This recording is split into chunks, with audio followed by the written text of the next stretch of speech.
nolosha adduunyadu way bilaabantaa wayna dhammaataa. ilma dhashay haddaad maqasho noloshii adduunyada ayaa u bilaabatay.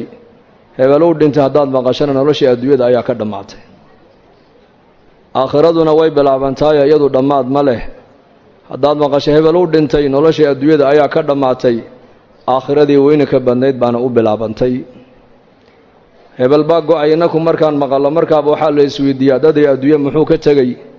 caalamka samadoo dadka khalqiga ku nool ee malaa'igtuna waxay isweydiiyaan hebel maxaa ka soo horreeyey. inaku markiiba waxaan isweydiinaynaa markaan maqalno hebel baa go-ay muxuu ka tegey. laakiin malaa'igtu waxay isweydiinayaan maxaa ka soo horreeyey.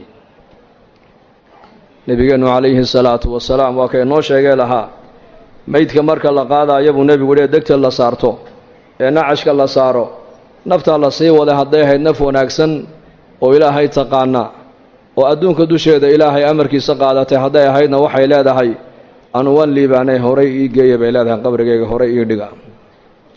haddii naftaa la sii wada ay ahayd naf ba-an oo xun oo mujrimada oo dembi badan oo shar badan hadday ahaydna waxay leedahay tani way khasaartay halkee baad ku wadaan. hadalka naftaasi ay leedahay cid kasta ayaa maqlaysa buu rasuulku yidhi ilaa jinkiyo insaga un baanan maqlayn. hadday labada la maqashiin lahaana dadku ismay aasayna way argagixi lahaayeen buu nebigu yihi calayhi salaatu wasalaam. maanta waa adduunya berri waa aakhiro weeyaan. maalin buu nebigu arkay saxaabadiisa iyagoo meel fadhiya oo sheekaysanaya laanna saxaabadu bashar bay haayeen. cabdillaahi bni cumar bnukhadaab baa lagu yidhi asxaabta nebi maxamed may qusli jireen? haa way qusli jireen buu yidhi, laakiin iimaanka qalbigooga ku jira ayaa buuraha ka weynaa buu yidhi. malaa'ig may ahayna bashar bay ahaayeen. sida innaku aan u shaqaysanay u shaqaysanayeen, sida innaku reere iyo ubad aan u leenahay si ka badan bay u lahaayeen. laakiin qulubtooda waxaa ku weynayd ilaahay baa ku weynaa, diinta ayaa ku weynayd, aakhirada ayaa ku weynayd. maalin maalmaha ka miduu nebigu arkay jamac asxaabtii ka mid oo meel iyakoo fadhiya markaa ay sheekaysanayaan oy dhoolla caddaynayaan ee qosqoslayaan. markaa buu nebigu ku yidhi low aghartum dikra haadimi ladaat la shaqalakum cama araakum canhu, yacni almowt. haddaad macmacaan dumiyaha xasuustiisa iyo sheekadiisa aad badsan lahaydeen buu nebigu yidhi qosolkaa aan nigu arkaayo waad ka mashquuli lahaydeen buu nebigu yidhi calayhi salaatu wasalaam. haddii asxaabtii nebi maxamed ay u baahdeen mar walba inuu nebigu dul joogo uu ilaahay xasuusiyo, uu dhimashada xasuusiyo, uu aakhirada xasuusiyo. innakoo maanta zamankan joogna zaman alfitan, zaman fitanta iyo mashaakilka ay bateen iyo fasaadku meel walba uu yaallana inteen uga baahi badannahay asxaabtii nebi maxamed in mar walba layna xasuusiyo ilaahay la kulankiisa, aakhira inay jirto in lagu xasuusiyo, inuu qabri kaa dambeeyo in lagu xasuusiyo. waa arrin lagama maarmaan oo kulligan aan u wada baahannahay. haddaad badin lahaydeen buu nebigu yidhi macmacaan dumiyaha warkiisa iyo sheekadiisa qosolka aan nigu arkaya buu nebigu yidhi calayhi salaatu wasalaam. maad haleesheen maanad qososheen waad ka mashquuli lahaydeen buu nebigu yidhi calayhi salaatu wasalaam. waagii berye iyo gabalkii dhacaba maalin kasti waxa uu bini aadamku u sii dhowaanayaan waa qabriga weeyaan. qabriguna marka uu hadlayaa wuxuu leeyahay anu gurigii keliga ayaan ahay, anu gurigii darxiga u saaxiibka ahaa baan ahay, anu gurigii madoobaa baan ahay. waxaad iga shaqaysato uunbaad isoo dhiganayso ood iga heli doontaa. nin reer madiino ansaariya janaasadiisii buu nebigu raacay calayhi salaatu wasalaam.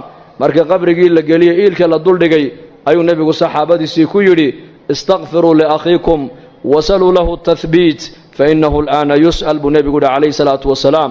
walaalkiin ilaahay dembidhaaf u weydiiya. su-aashii qabriga hadda la weydiinayaaye qowlka xaqa in lagu sugana ilaahay u weydiiya. haddaa su-aashii qabriga la weydiinayaa buu nebigu yidhi calayhi salaatu wasalaam. oo su-aasha qabriga waa maxay? waa saddexdaas su'aalood weeyaan. man rabbuka, man nebiyuka, maa diinuka. mar allii markaa qofka innaku aan dhigna qabriga een ka imanno ka u dambeeya ka soo dhaqaaqaya shanqadhiisa la maqashiin buu nebigu yidhi calayhi salaatu wasalaam. laba malag baa u iman doonta alfataanaan, deedna way fadhiisinayaan qofka. saddexdaas su'aalood bay qof walba weydiinayaan. hadduu boqor yahay waa la weydiin, hadduu caalim yahay waa la weydiin, hadduu maaragtaane weli yahay waa la weydiin, hadduu faasiq yahay waa la weydiin. bashariyadda adduunyada ku nool oo dhan saddexdaas su'aalood waa lala sugi doonaa. man rabbuka ayaa ku rabbaynayey, ayaa ku quudinayey, ayaa ku arsaaqayey, ayaad caabudaysay, ayaad baryaysay, ayaad rajaynaysay, ayaad tala saaranaysay. maa diinuka, diintaadu maxay ahayd? dhaqankaagu muxuu ahaa? maxaad dhaqan ka dhigatood ku dhaqmaysay? man nebiyuka, ninka laynaga soo dhex saarayna maxaad u taqaanay?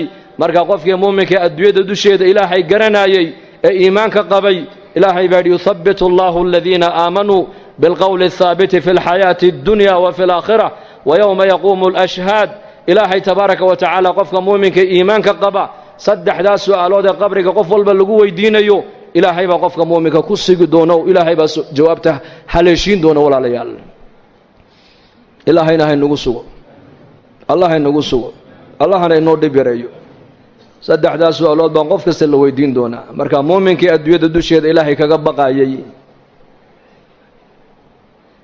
ilaahay maad arkin laakiin rumee makhluuqaa kuu muuqda makhluuqaad arkaysaa laakiin khaaliqa lama arka adduunka inta la joogo jidhkaad arkaysaa laakiin ruuxda lama arko adduunyadaad arkaysaa laakiin aakhirada lama arko inta adduunka la joogo manaaficda lacagtaad arkaysaa laakiin manfacadda salaada iyo manfacadda thawaabka ma arkaysid waa qayb aakhira taa lagugu tusin doonaa shayga maanta mushaahadaadka inoo muuqda ayaa hadhow toola noqon doona muqayabaat wax kaa qarsoomay buu noqon doonaa shayga qaybka maanta kaa qarsoon waxa uu noqon doonaa wax hortaada imaadood aragto ayuu noqon doonaa maanta adduunyada inoo muuqato aakhira inooma muuqato laakiin qofku markuu adduunyada ka intiqaalu dhinto laqad kunta fii ghaflatin min hada fakashafnaa canka ghidaa'aka fabasaruka alyawma xadiid waxaa la odhan doonaa daahiyo xijaab ayaa kaa saarnaa noloshan laakiin maanta daahiyo xijaabkii kaa saarnaa waan kaa qaadnee araggaaguba waa xadiid baa qofka la odhan doonaa oo adduunyadii baa noqon doontaa qayb bay noqoni doontaa ciyaalkiisii iyo dumarkiisii iyo daarihiisii iyo adduunyadiisii iyo lacagtiisii waa laga qarini doonaa waxaa markaa uu arki doonaa camalkii adduunyada uu soo qabtay hadduu shar ahaana wuxuu arki doonaa cuquubadiisii iyo cadhadiisii hadduu cuquubadii ilaahay cadhadii buu arkayaa hadduu khayr ahaana thawaabkii iyo ajarkii iyo khayrkii iyo xasanaadkii buu arkayaa adduunyadii waxay noqonaysaa wax kaa qarsoomay aakhiradiina wax ku muuqatay noqoni doontaa markaas